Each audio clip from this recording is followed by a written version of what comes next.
Bom dia pessoal, bom dia, boa tarde, boa noite. Hoje é dia 3 de abril, vamos estar no nosso encontro semanal aqui de metodologia de ensino em ciências sociais. Então hoje a gente continua no livro do Bordenave e vamos entrar no capítulo 4 dele, sendo que eu vou fazer trazer algumas coisas um pouco diferentes do que está no livro, algumas temáticas que pouco são tratadas na área de licenciatura de maneira geral, mas eu entendo que contribui, e pelo menos para mim tem contribuído no meu papel de professor. Tá? Então, em resumo, o capítulo 4 hoje, nós vamos falar sobre... a gente já falou sobre uma introdução geral sobre o curso, nós falamos sobre o que é aprender, nós falamos o que é ensinar, mas ainda nós não discutimos os agentes desse processo de ensino-aprendizagem, que são as pessoas, que são especificamente aluno e professor.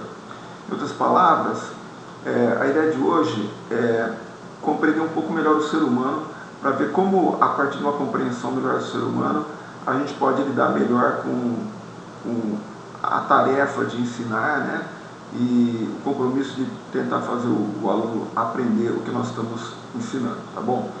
Então, a ideia básica é que o que vai nortear nossa conversa hoje parte do princípio que não existe um método único para que dê o resultado para todos os alunos. Tá? As pessoas são diferentes, os alunos são diferentes, os professores são diferentes, e portanto a gente não tem a gente não sabe porquê, na verdade, com precisão, enquanto professor dentro de uma sala de aula, a gente não sabe por que algumas coisas funcionam e outras não. Tá? Porque alguns alunos, eu até coloquei entre aspas, né, porque alguns alunos a gente considera como bons e outros alunos a gente considera como maus alunos. Né? Então, a verdade é que o aluno ele é o nosso grande desconhecido. Essa é a dificuldade do professor de conhecer melhor a sua classe, melhor os indivíduos, alunos que compõem as suas classes. Né? Então, a gente sempre lembra daqueles tipos típicos.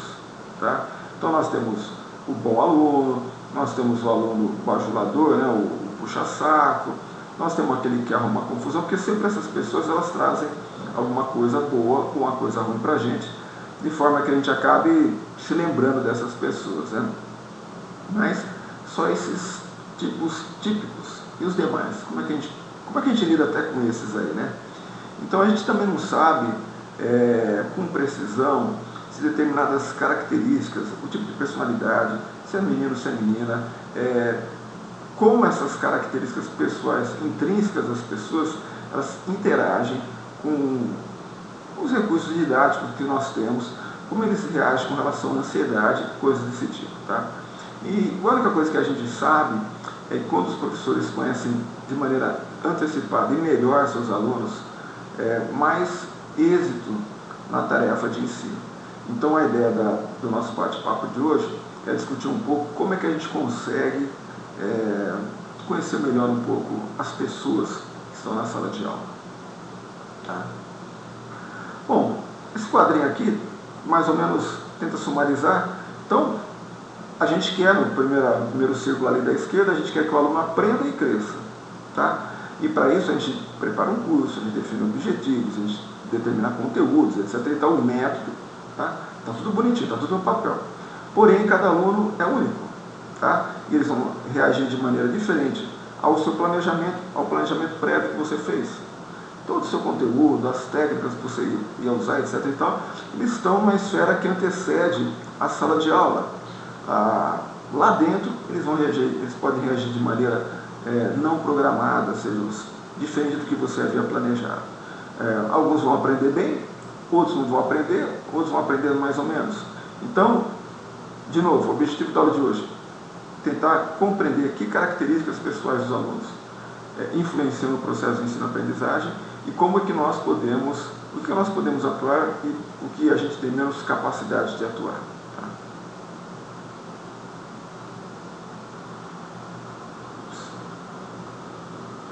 Bom, algumas formas a gente conhecer os alunos. Tá? Eu estou trazendo quatro maneiras aqui. Né? Uma é por experiência própria. Então, se a pessoa é pai, então ele conhece os se o professor é pai ou mãe, ele conhece os filhos deles, então ele tem mais ou menos uma noção de como funciona o comportamento do jovem, uma criança, um adolescente, enfim. É costume falar que os professores com mais experiência, eles conhecem ler melhor a classe, eles conhecem com pequenas observações, compreender o ambiente que eles estão. Isso não é uma verdade absoluta. Tem hora que a gente pensa que eu já estou há 20 anos que eu já comecei a estar em escolas, há mais de 20 anos que eu estou dentro de escolas, e mesmo assim a gente sempre é surpreendido. Obviamente a experiência ela ajuda, você consegue sair de algumas situações ruins de maneira mais fácil, consegue antecipar determinadas coisas e evitar entrar em alguma confusão, mas não é algo preciso, né? Outro caminho de você conhecer os alunos é por senso comum, aquela coisa que todo mundo sabe, né? E que não obrigatoriamente é verdade. É uma forma de conhecimento, funciona em muitas vezes, mas não funciona em todas as vezes. Então, por exemplo, frases do tipo: quem senta no fundão é bagunceiro.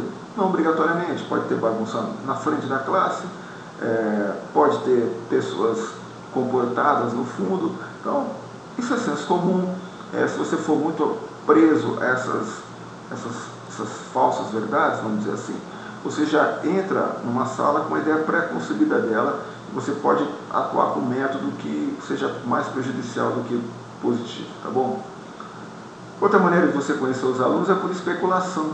Por que eu usei essa palavra especulação? Acho que é o texto é a palavra que o Boiganavio usa, se eu não me engano. Porque é aquele terreno de conhecer a personalidade e ou técnicas motivacionais. E por que são especulativos? Porque, na verdade, uma teoria aplicada na média, talvez ela funcione, mas aplicada a um indivíduo, talvez ela não funcione. Então, é especulativa porque você trabalha como se ela fosse verdadeira, mas você não sabe se, na verdade, ela funciona daquela forma para aquela pessoa ou para todas as pessoas, ou para aquela classe, ou para aquele colégio, etc. Tá? E, por fim, você vai conseguir conhecer melhor um pouco o aluno e a você mesmo por meio de pesquisas. Então, tem pesquisas recentes, pesquisas mais antigas. Os exemplos que eu vou trazer hoje de pesquisas são mais antigas, que é da data do livro. Aí, o livro é uma edição antiga, dos anos 70, enfim, muita coisa mudou. E nas ciências humanas tem essa característica, né? Muitas teorias surgem, mas não significa que vocês sepultaram as teorias anteriores, porque o nosso universo de possibilidades é infinita, então a gente sempre vai estar conhecendo alguma coisinha, mas dificilmente nós vamos estar conhecendo tudo na totalidade. Tá? E a partir daí fica a questão, afinal de contas, qual é o método mais eficaz, mais seguro que eu posso usar nas classes que eu atuo para ter o maior sucesso no processo de ensino-aprendizagem. Então, é o que nós vamos tentar responder hoje, mas antecipo, dada a complexidade do ser humano, nós vamos ter algumas pistas do que pode dar certo e do que pode dar errado, mas muito do que vai dar certo vai ser a partir de experimentação em cada uma das salas que a gente tiver. Bom, as primeiras teorias especulativas, vamos trabalhar agora em cima daquelas ideias de pesquisa e teorias relacionadas à personalidade e motivação. Vamos começar pelo pai de todos, aí, que é o Freud. Né? Então, a ideia de Freud é bem complexa, usa-se mais em alguns lugares do que o outro, usa em alguns países mais do que outros, enfim, a teoria dele já não é mais uma unanimidade, mas a gente pode aproveitar algumas coisas dela. Basicamente, sobre a questão da personalidade, a teoria freudiana ela repousa na ideia de que nós temos 3 subsistemas na nossa consciência. Na verdade a teoria dele é um pouco mais complexa. Ela trabalha não apenas com personagens, mas com lugares. Então, eu tenho personagens, o id, ego e alter ego, eu vou falar um pouquinho sobre ele, e temos um lugar, vários lugares dentro da nossa consciência. Tem a própria consciência, o subconsciente, ou inconsciente, melhor dizendo, né?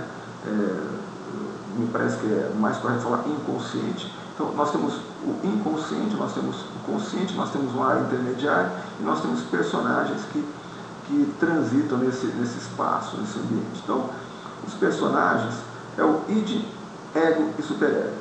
O id é aquele personagem voltado ao prazer, é o ser instintivo, voltado ao prazer imediato.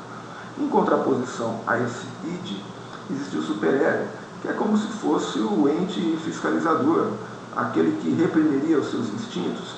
Afinal de contas, nem tudo que você quer a gente consegue obter em sociedade, na nossa vida cotidiana. E o nosso ego, né, o eu, ele é formado a partir do conflito, vamos dizer assim, entre esses dois subsistemas. É como se houvesse não um anjinho e um diabinho, mas como se houvessem dois diabinhos, um em cada lado, em cada um falando, faça assim ou faça assado. E nessa brincadeira de fazer assim ou assado, cria-se conflitos interiores. Tá?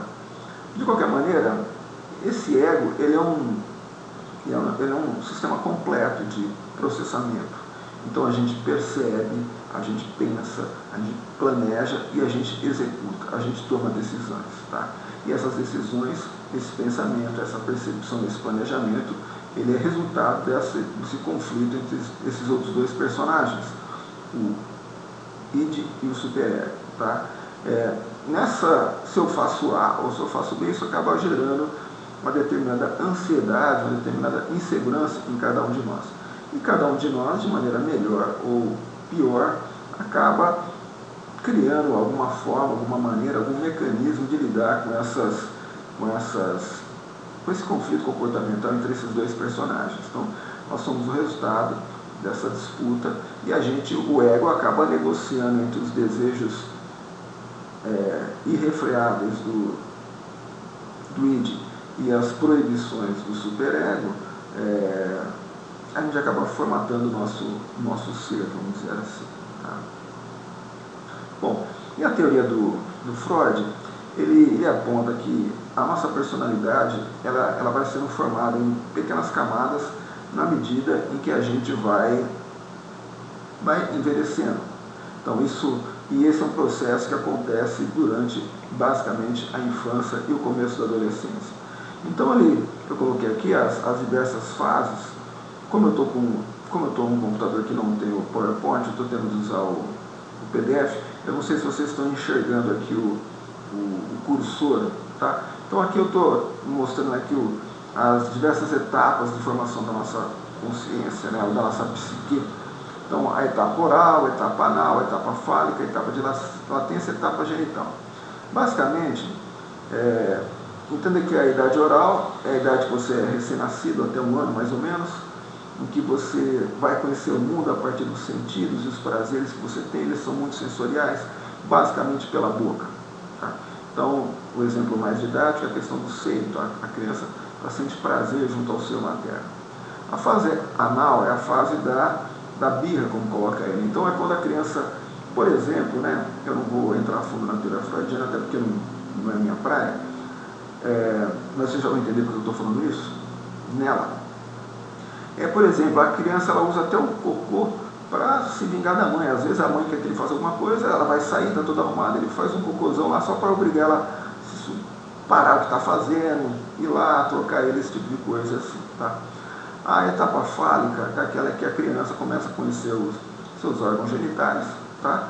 Essa etapa ela entra em seguida na etapa de latência, em que essa atividade, vamos dizer assim, ela é deslocada, substituída para outras atividades sociais. Vai brincar de carrinho, de bola, de boneca, vai brincar com os amiguinhos, vai ver videogame, vai brincar de outra coisa, etc. E aí, essa fase ela só é retomada depois, quando começa a pensar novamente na questão do desejo do impulso sexual. Tá?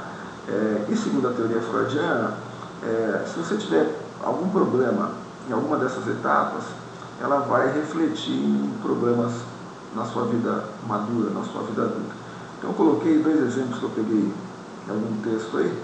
Se você tem algum problema de desenvolvimento na etapa oral, você vai ter problemas, características de dependência, de passividade, os exemplos que eu achei, falar muito, falar alto, etc. e tal.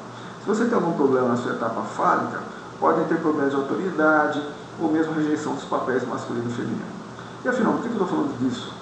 Porque, basicamente, é a compreensão que nós, professores, não temos condição de atuar nessas questões de personalidade dos alunos. Porque se elas são formadas a partir de questões muito profundas, não seremos nós que iremos, eventualmente, entre aspas, consertar esses indivíduos. Eles precisarão de ajuda de outro profissional que não o professor. Então, esse é um primeiro problema para a gente. Se a gente tem algum aluno com algum problema de personalidade que foi construído esse problema em etapas anteriores da sua existência, a gente não tem muito o que fazer, já que elas estão fortemente sedimentadas no indivíduo. Ora, se eu não posso trabalhar com uma personalidade, resta para mim lidar apenas com outra variável, que seria a motivação. Então, já que eu não posso mexer com a personalidade, ou de maneira muito restrita, eu poderia trabalhar com a motivação. Lembrando que em encontros anteriores, eu comentei que facilita o processo de aprendizagem quando o aluno tem interesse naquilo que nós estamos passando. Sendo assim, se eu conseguisse desenvolver, se eu conseguisse motivá-lo na minha disciplina, certamente ele conseguiria aprender mais. Então, o que eu vou estar falando aqui são algumas teorias que falam sobre a motivação, para a gente ter uma noção. Agora, quem gosta disso, compete procurar um pouco mais os temas, cabe até um projeto, talvez um projeto de mestrado, ou mesmo um trabalho de conclusão de curso, a questão motivacional dentro do ambiente educacional. Tá? Então, uma das teorias mais comuns, vamos dizer assim, não está aparecendo o nome dele aqui, é a teoria do Maslow. Maslow é um cientista que veio da biologia, ele adaptou muito dos conceitos da biologia a essa questão comportamental relacionada à motivação. E a teoria do Maslow, ele diz que existe uma hierarquia de necessidades em que, para você motivar as pessoas, você tem que cumprir determinados degraus, como se fosse uma pirâmide, em que na base da pirâmide está a necessidade mais básica, vamos dizer assim, tá? E no topo da pirâmide, necessidades não essenciais, mas que promovem o engrandecimento do ser humano. Então, na base da pirâmide, o que seria a necessidade mais imediata, mais básica mesmo do ser humano, seriam as necessidades fisiológicas. Tá? Então, a gente precisa comer, precisa morar, precisa, se você não tiver onde dormir, você está num nível de necessidade mais básico, porque você não tem um teto que lhe proteja, você não tem alimento para sobreviver. Tá?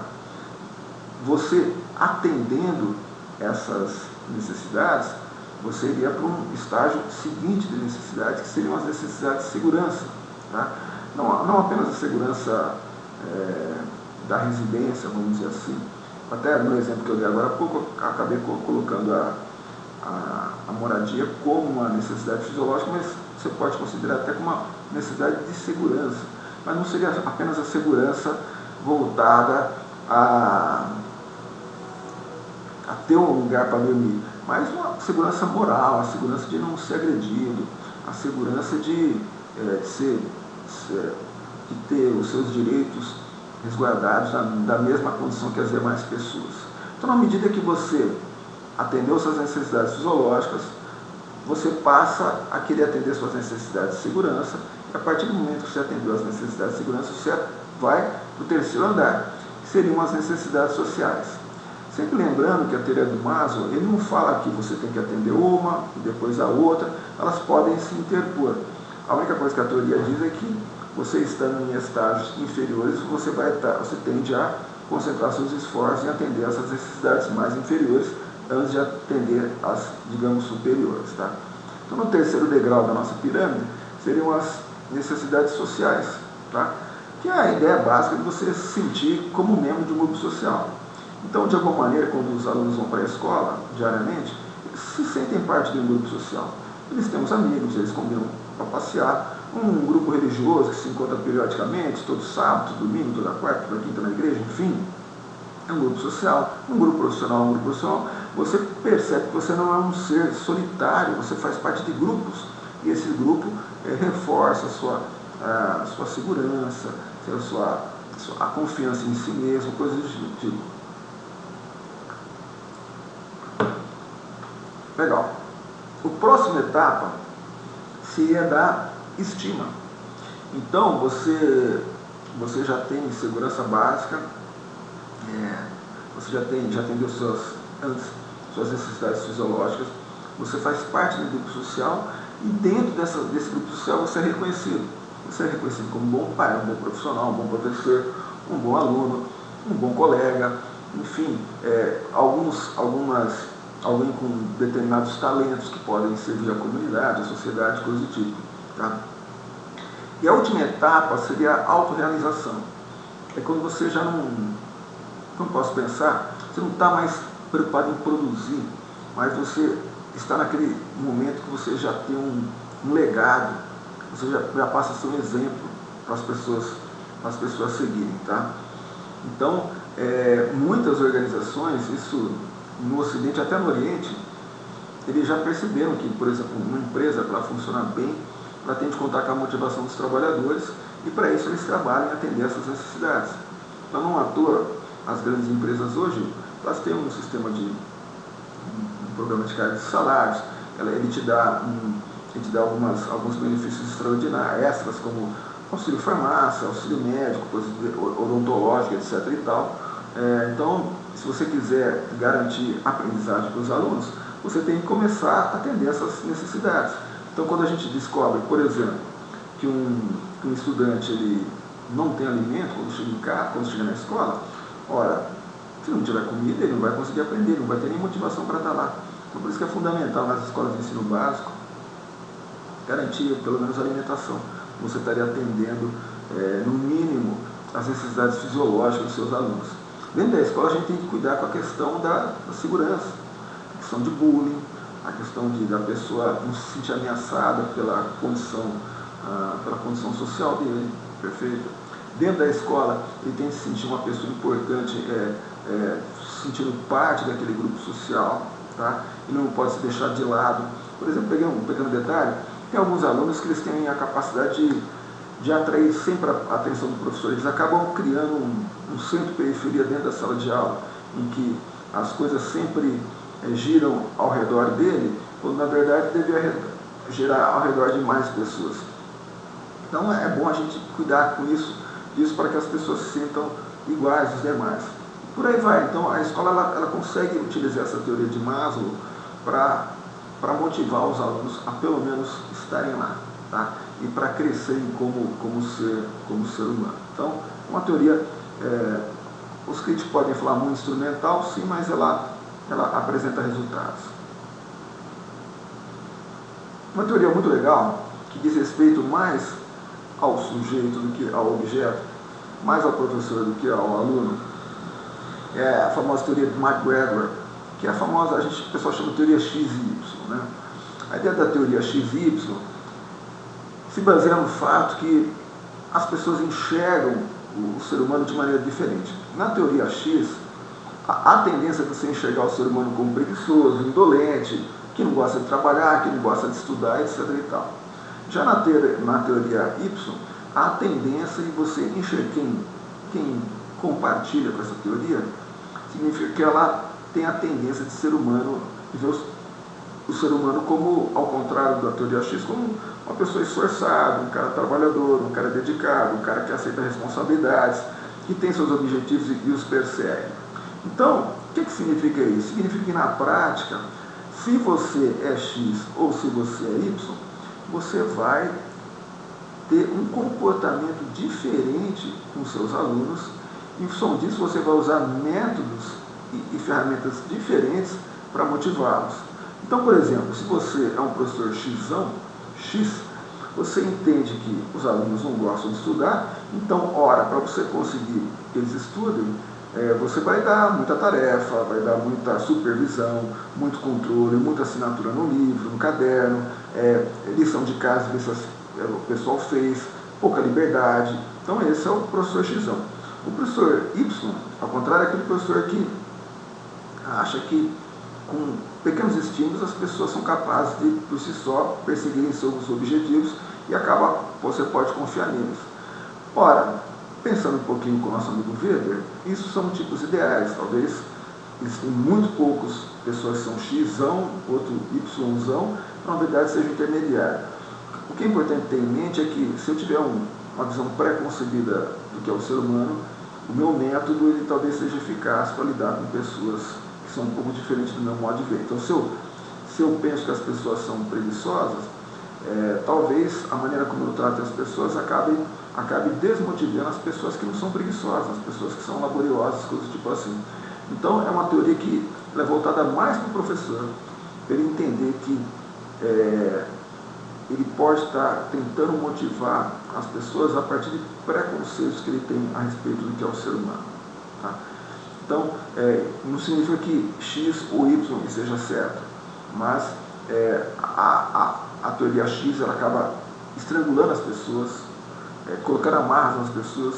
A teoria Y, ao contrário da liberdade, porém, essa liberdade pode gerar maus resultados. Então, é a ideia de que nós temos de talvez confiar mais nas pessoas, talvez reduzir um pouco de controle, porém, sem pensar que eles estão na escola, eles precisam aprender e controle, queira ou não, gosta ou não, ele é um elemento de qualquer processo produtivo, e até para produzir alunos, para produzir conhecimento, a gente tem de medir. O que a gente não pode é colocar o controle como um elemento fundamental do processo de ensino-aprendizagem. Tá? Então a teoria XY é mais para você conhecer a você mesmo e como você olha aos outros, em vez de uma teoria do objeto, da coisa que você investiga. No caso que o nosso objeto seria o aluno. Tá?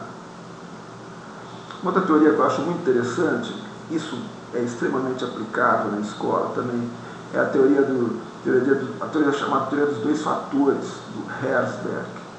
Qual é a ideia? Quando a gente pensa em motivação, a gente pensa que a mesma coisa ela é capaz de motivar e desmotivar. A teoria do Herzberg, ele fala que não é bem assim, ele fala que algumas coisas elas têm a capacidade de motivar e outras têm a capacidade de desmotivar, e que essas variáveis elas são mais ou menos independentes. Então, um exemplo didático bem tradicional, por exemplo, imagina só que você pega seu namorada e vai junta seu dinheiro e vai num restaurante, seu marido, mulher, enfim, vai jantar com ele. Pô, já foi difícil juntar o dinheirinho, mas quando você vai no restaurante, você quer experimentar uma boa comida, né, um bom atendimento, etc. Então, o que significa? A comida do restaurante é aquele elemento capaz de motivar você a voltar lá. Tá? Nossa, aquela comida é boa, vou voltar novamente naquele restaurante. Tá?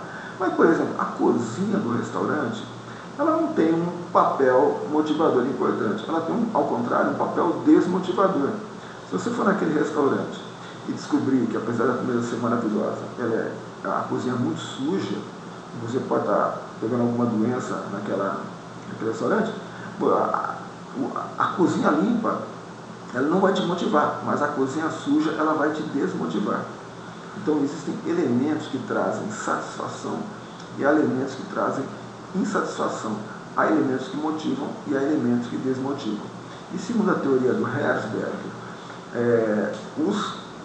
as características motivacionais que geram satisfação, eles são internos ao indivíduo. Tá? Então, são fatores relacionados a progresso pessoal, a realização, então são coisas relacionadas a reconhecimento. Então, esses fatores motivacionais, eles estão concentrados no indivíduo. Tá? Ao passo que os fatores que geram insatisfação, desmotivação, eles estão realizados com o ambiente. Então, por exemplo, um problema de relacionamento com os demais colegas da classe, isso te desmotiva. Tá? Você não vai querer ir para a escola. Tá? E esses fatores, eles são, a gente chama de higiênicos, só para lembrar da cozinha lá. Então, os fatores higiênicos são fatores desmotivacionais, são fatores que geram insatisfação, estão mais relacionados ao ambiente do que ao ser. E os fatores motivacionais, eles são mais intrínsecos ao indivíduo. O que a gente pode concluir disso? É que, basicamente, a escola, ela funciona, ela só tem a maioria dos fatores relacionados aos que produzem insatisfação. Tá? É um ambiente ruim, a classe problemática, é tudo que escapa do indivíduo. Então, aí sim o professor e o ambiente escolar tem um papel importante, é de criar condições para que o ambiente escolar ele não seja desmotivador. Tá? Em outras palavras, você não vai motivar o aluno. A única coisa que você consegue fazer, a partir da teoria de Herzberg, é você desmotivá-lo. Então, é um trabalho muito duro para a gente evitar desmotivar a garotada que está indo para a escola. Então, nós, professores, nós temos essa capacidade de desmotivar alunos, já que a satisfação, a motivação, segundo a teoria do Herzberg, é interna, e se é interna ao aluno e não interna a você, professor. Tá? Interessante isso. Tem a teoria do McClelland, ele é baseado na teoria das necessidades também, mas ele percebe outro tipo de necessidade, diferente um pouquinho do Maslow. Tá? Então, enquanto o Maslow pensava naquele pirâmide das necessidades, em que as necessidades mais básicas, necessidades, digamos assim, mais elevadas, tá? O McClelland ele parte da ideia que, como as pessoas são diferentes, a gente tem necessidades diferentes uma das outras. Tá? Eu não sigo uma trajetória fisiológica, segurança, estima, não. Eu tenho necessidades diferentes. Ele observou 3 necessidades básicas do ser humano. Necessidades de realização pessoal, necessidade de poder e necessidade de associação. Se você der uma olhada ao seu redor, lembrar dos seus amigos, você vai perceber isso. Tem uns que têm necessidade de associação. É aquele que é amigo de todo mundo, que vai beber cerveja com todo mundo, vai em todas as festas, circula em todas as rodas. Com essa pessoa, ela busca relacionamentos amigáveis, cooperação. Então, para uma pessoa dessa, para você motivar, ela tem que estar numa classe bacana, com pessoas bacanas, etc. e tal. Tem outras pessoas, ao contrário, que eles buscam realização. Tá? Eles querem fazer bem feito. Tá? A tarefa desafia eles. Então, não é que a tarefa é fácil ou é difícil. É desafiadora a partir do que ele é capaz. Então, ele está sempre buscando. Então, a questão dele não é tanto o relacionamento como aquele cara que tem necessidade de associação. Ele é mais a necessidade do fazer bem feito. Existe um terceiro grupo de pessoas que a necessidade dele é ter o poder.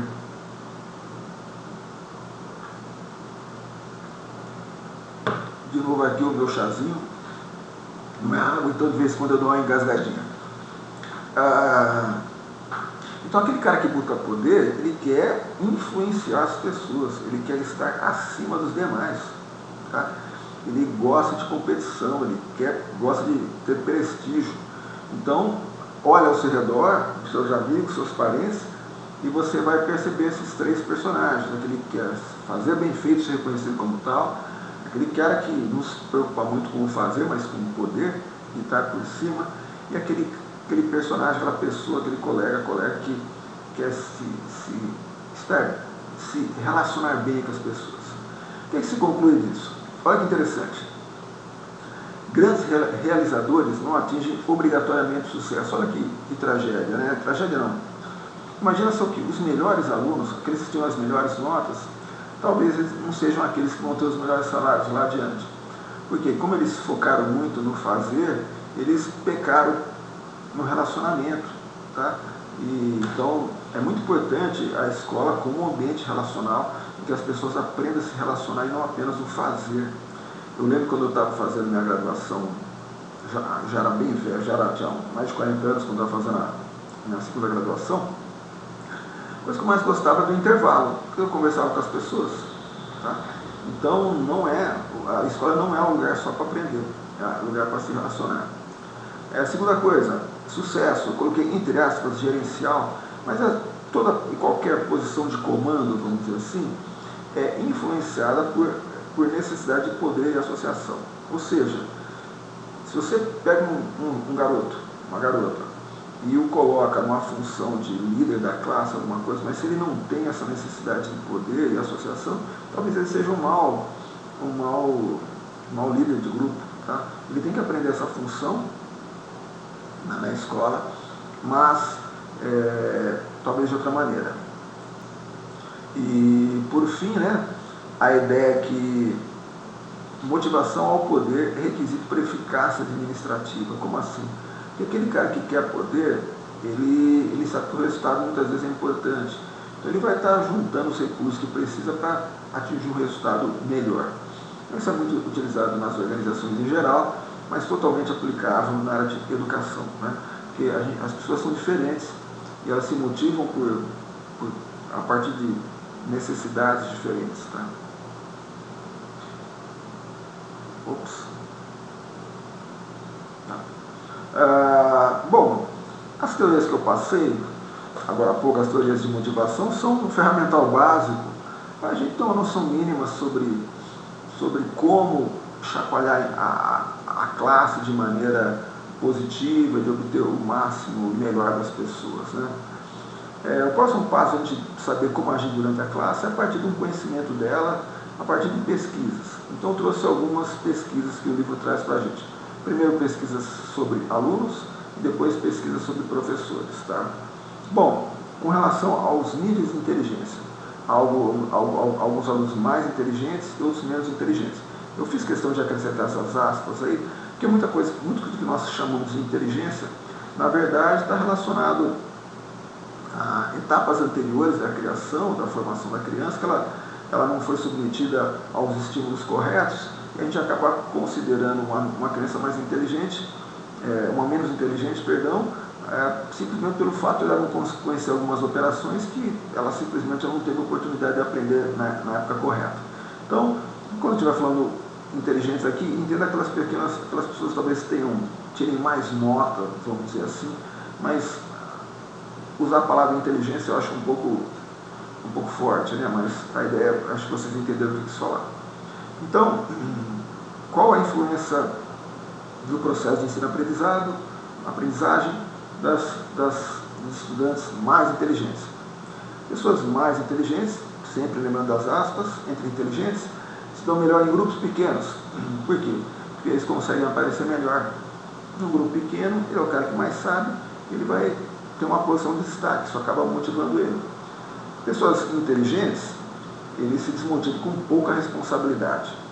Opa, se ele é bom, ele tem consciência que ele é bom, ele quer coisas desafiadoras para mostrar que ele é capaz. E normalmente as pessoas mais inteligentes, eles se adaptam melhor aos novos métodos, né? Então, se o professor mudou o método, ele é capaz de acompanhar de maneira mais rápida que os demais colegas. E os que são menos inteligentes, eles preferem avaliação oral, trabalho em equipe, tá? E normalmente conduzir de maneira autoritária, você não deixa muito solto, não, olha, você faz isso, você faz aquilo. Então é um jeito de dar mais segurança para eles, você não vai deixá-los expostos a alguma situação constrangedora. Então ele sabendo o que ele vai fazer, ele conhecendo as capacidades dele, ele vai se focar em alguma coisa, não deixar muito aberto. Então essa é uma pesquisa específica nos ensinou. Com relação à independência das pessoas, então há pessoas mais independentes e há pessoas menos independentes. As pessoas menos independentes, elas precisam mais de orientação, de condução, tá? Então, basicamente, a pesquisa que o autor traz, ela traz 3 tipos de alunos, tá? O aluno inseguro, o aluno independente e um aluno, que o termo que ele usa é satisfeito, mas um aluno, eu diria assim, podemos falar, equilibrado. Então, quando o aluno ele é inseguro, ele se sente mal com um ensino muito livre, muito permissivo, porque ele não sabe bem o que vai fazer, então ele precisa de alguma coisa mais organizada, faça isso ou faça aquilo. O independente, como ele tem boa expressão, boa comunicação, quanto mais aberto para ele se dá bem, porque como ele é independente, ele vai correr por conta própria e vai atender às necessidades. E o estudante satisfeito, equilibrado, como eu chamo, ele consegue trabalhar de maneira tanto num ambiente mais livre, mais liberal, em que você possa decidir a maneira como fazer as coisas, ou num sistema tão restrito, tão diretivo, né? Então, isso algumas pessoas andam sozinhas e outras pessoas precisam de mais ajuda, tá? Então, a gente tem que perceber isso no aluno E se a pessoa é insegura, nós temos que tirar a insegurança dele, dar segurança para o aluno para ele poder mostrar suas capacidades. E se a pessoa é independente, dá corda para ele, no sentido que ele possa crescer ainda mais. Tá? Então, por exemplo, isso daqui, né? Quanto mais independente, melhor, mais a receita recebe melhor autoridade. Tá? E a pessoa mais independente, ela é mais flexível, né? Então ela caminha sozinha, né? Então a gente tem de... E ao mesmo tempo nós temos de tomar cuidado,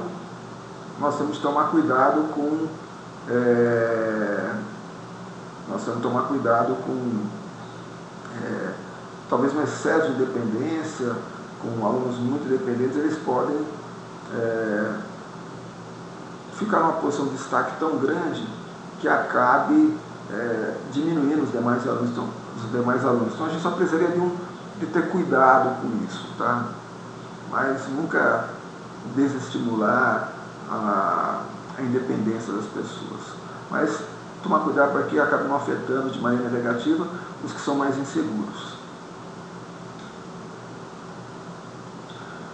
Com relação às diferenças de sexo, então, ansiedade, estamos falando sobre ansiedade. Então, a ansiedade, ela ajuda até um certo ponto e a partir de um certo ponto ela prejudica. Tá? Muita ansiedade afeta a memória, confiança e capacidade de resolver problemas, até problemas que a pessoa sabe responder. Algumas pesquisas, não sei até o quanto elas permanecem verdadeiras hoje, apontam que diminuir tensão acaba favorecendo mais as mulheres do que aos homens. Imagino, por questões talvez hormonais, enfim, mas muito especulativo aqui. Então, o que eu sei, eu posso falar que um pouquinho de ansiedade ajuda, passou de um ponto, sempre que está deixando os alunos tensos, exagerou. Tá? Então, isso acaba prejudicando os alunos. Tá? E com relação à noção de autoritarismo, então, existem alunos mais e os alunos menos autoritários. Então, em geral, os alunos autoritários, eles preferem controle, tá? O que fazer, o que não fazer.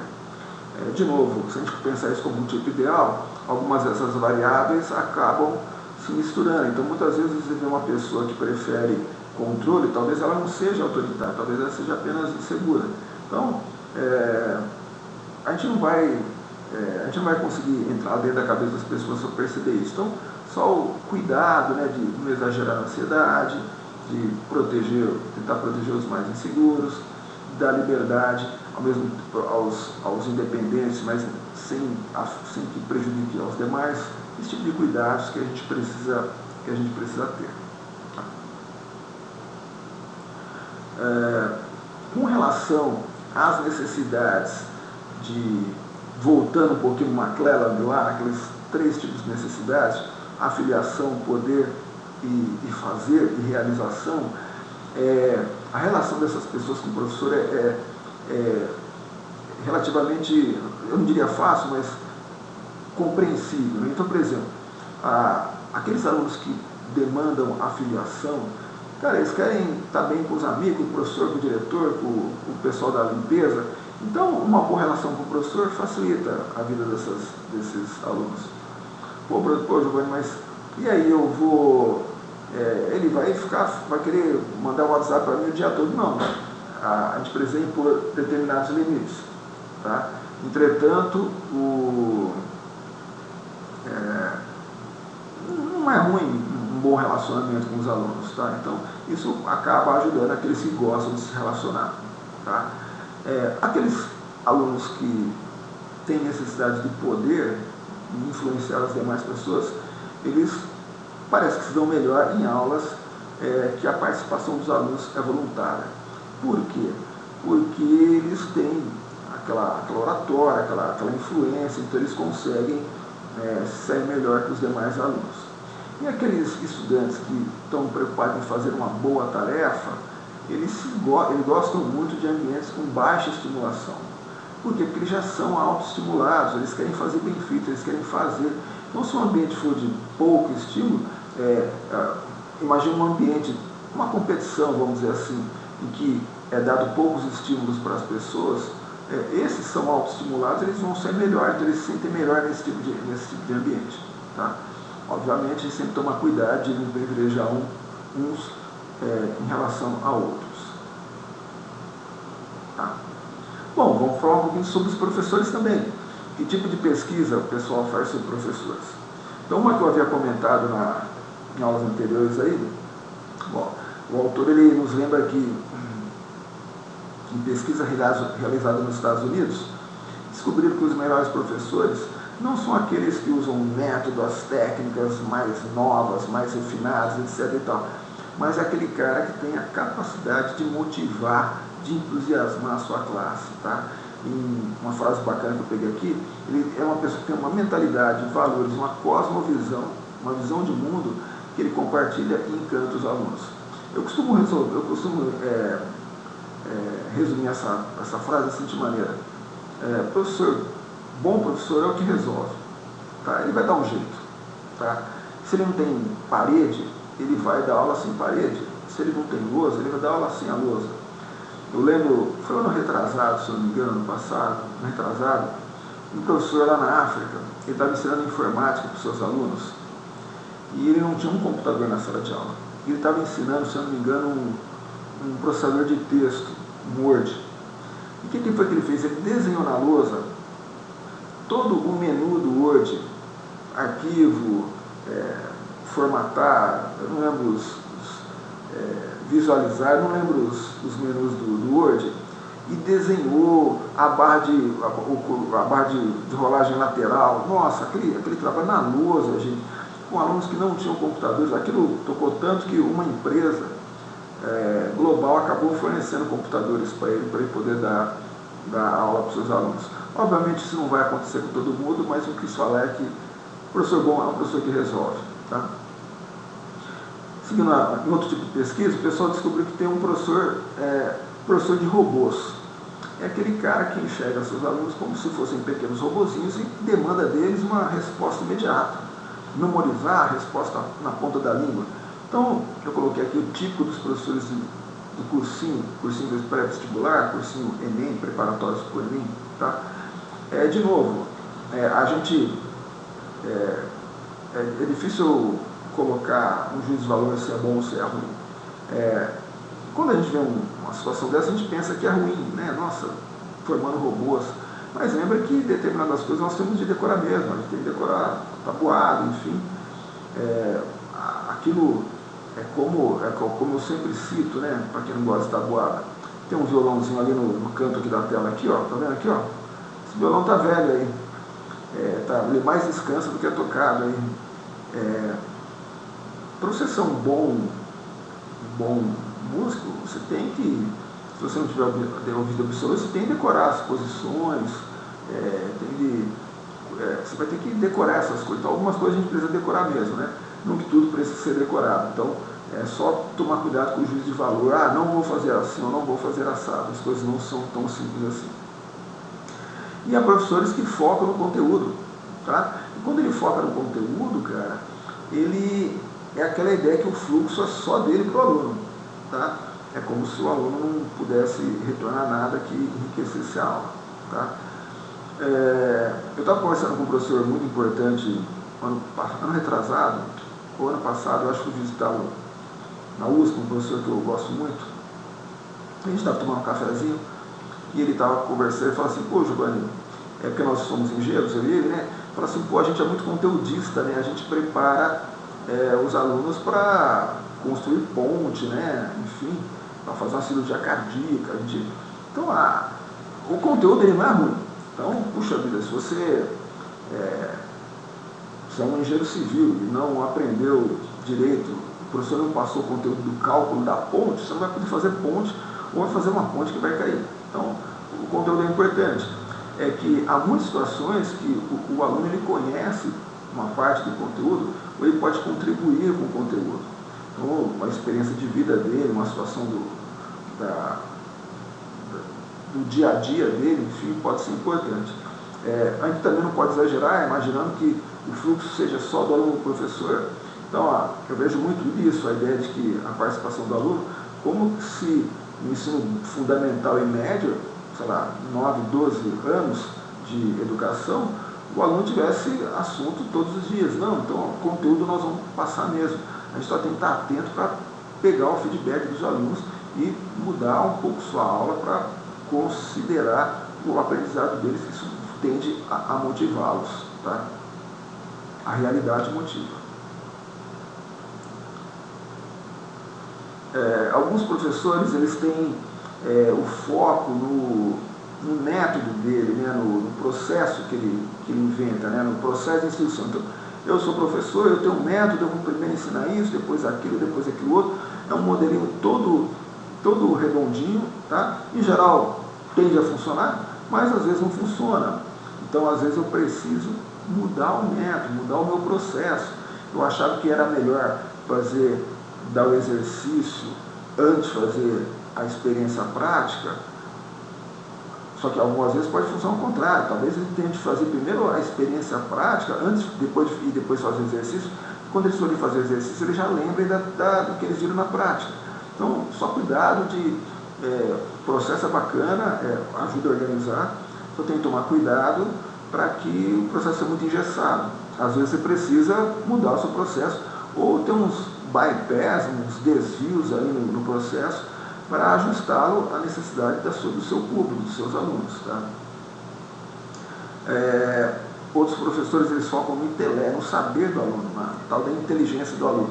Então eles estão muito focados em dar exercício e pegar resultado.